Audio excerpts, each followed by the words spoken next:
Ground control, this is Commander Silva here. All preliminary checks are complete, we are now approaching Scopulus, ready for landing. Over. Roger that, Commander. Over. The big screen shows a dotted line which spirals from Earth to Scopulus.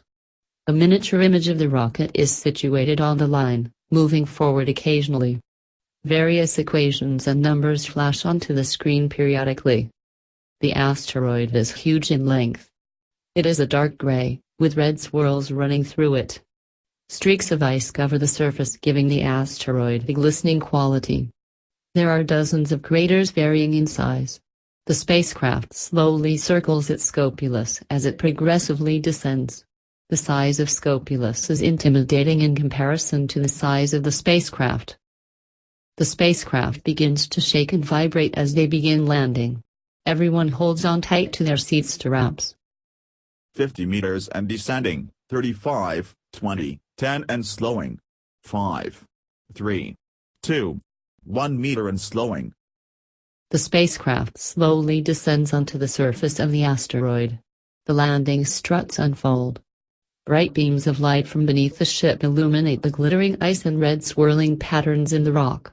Small stones and rocks on the surface of asteroid begin to vibrate, and a big dust cloud rises as the spacecraft lands with a jolt. Richard walks in. He walks over to the glass locker to retrieve a suit. You're late. Everyone else managed to get here for 0700 hours, what's your excuse? Well, actually, I have been down in the engine room for the last hour stabilizing a leak. A leak? What? You didn't think to tell me this? How bad is it?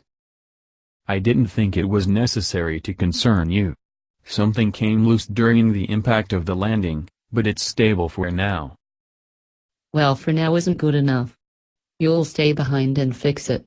And for future reference, it is always necessary to concern me. I don't like having to keep reminding you that I am the commander of this mission. Richard begins to argue back, but stops and forces a smile. Noted. I'll get right on it. He slams the glass door and stalks at the room. A tense silence fills the room.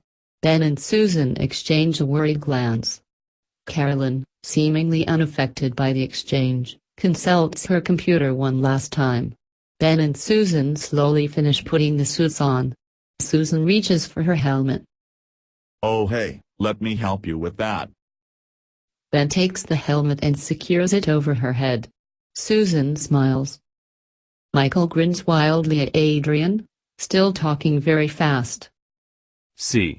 I've thought this whole thing through. I'll find out what happened to her. I'll be fine.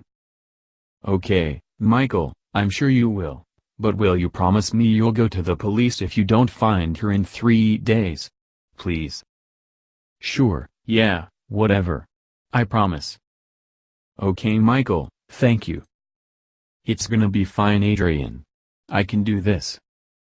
Yeah, course you can. Do you want me to stay here tonight? No, it's okay, you head back. I know you'll have work or something to be doing. I'll be fine here. You sure? Yes. I'm sure. Go, I'll be okay. I'll see you tomorrow for marketing and planning, yeah? Yeah, I'll see you then. Night, Michael. Night, Adrian. Adrian leaves, and Michael heads back to his room. Felicity's room is small, with an unmade bed along the back wall. Next to the bed is a small table with a lamp on it. A string of fairy lights are stuck to the wall above her bed. There's a desk with a PC on it under the window and a wardrobe and bookcase next to that. Michael makes his way over to the computer and moves the mouse. The computer screen lights up and Michael opens up the minimized tabs.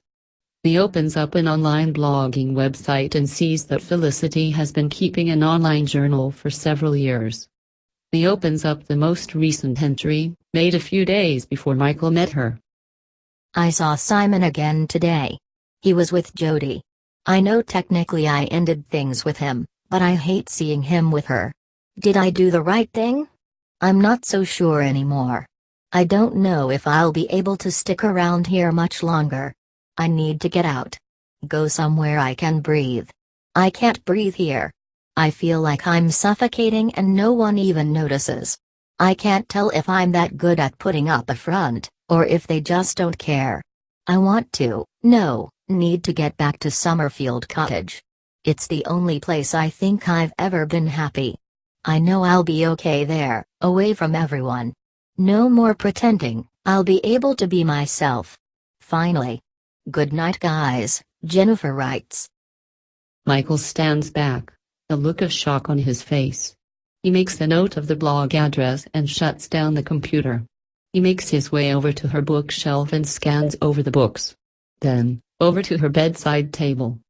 He opens a drawer and finds a leather-bound book. Opening it, he realizes it's a diary. He thinks for a minute, then tucks the diary into his pocket and closes the drawer. Looking round the room one more time, he leaves, closing the door behind him.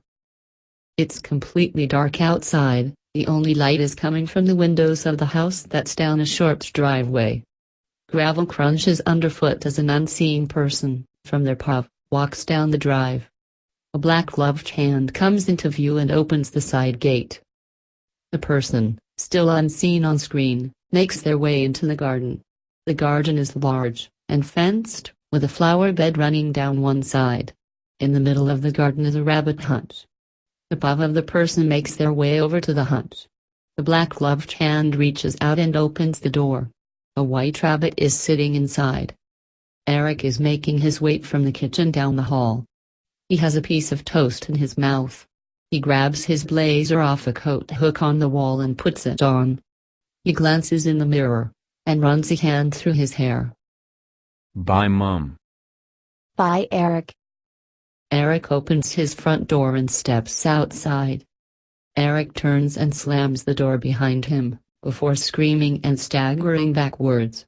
The rabbit has been nailed to the front door by its ears. The nail is old and rusty. There is congealed blood round the wound and all down the ears. The rabbit's nose is also bloody, and its eyes are open and glassy. There are small scratch marks in the paint of the door where it struggled. Oh God, not again. Sorry? Damien and Samantha turn as Julia comes into the room. Damien looks confused, and Samantha has tears in her eyes.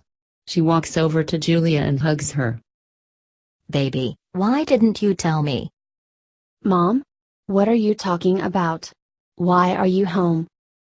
Samantha pulls back and crouches to be at Julia's height. Sweetie, do you still see Alex? Julia frowns, clearly confused. I haven't actually seen her for a few days. Samantha breaks down in tears and pulls Julia back into a tight hug. Damien looks from Julia to Samantha, still looking confused. What the hell is going on? Damien? Julia, sweetie, does she talk to you? Yes, I mean, not for a few days but of course. Mom, I'm so confused. What's happening? Julie, love, think about when you were little. You saw Dr. Aylin every day for a few months. Do you remember that? I don't remember. I think so. Do you remember why you saw him? Julia squeezes her eyes shut and shakes her head hard. No. No. No. No. Please, darling, please think. Alex got in an accident, remember? When you were little. She died, Julia. Damien gasps and leans back against the wall. No, you're lying to me. You're all lying to me. Julia pulls away from Samantha and runs out the room.